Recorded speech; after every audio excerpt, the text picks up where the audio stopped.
Hey everyone, it's Ian Cooper with Trader Insight. The other week I warned the Dow could sell off very easily and move significantly lower. It did. At the time of saying that, I watched the Dow fall about 270 points before even more massive up and down swings followed. Then, this past week, the Dow fell another 270 points. But it's just not economic reality that's wreaking havoc on markets, or the fact that the IMF just downgraded its outlook for global economic growth. We must also be very wary of the end of QE3 this month.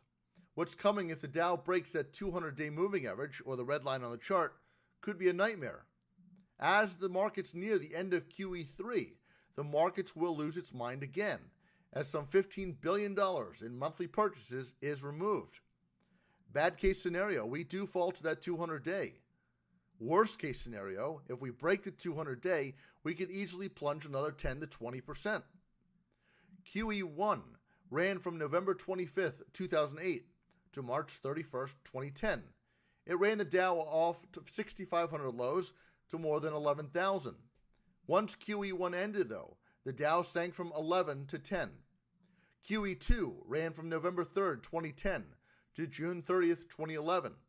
It ran the Dow from a low of about 10 to more than 12,750.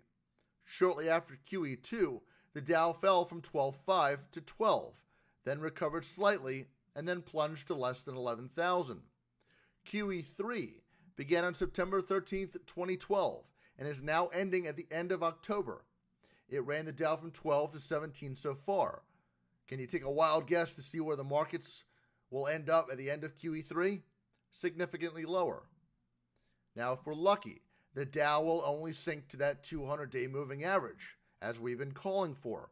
Unfortunately, if fear runs rampant and volatility really picks up good steam, we could pull back to 15 in our opinion.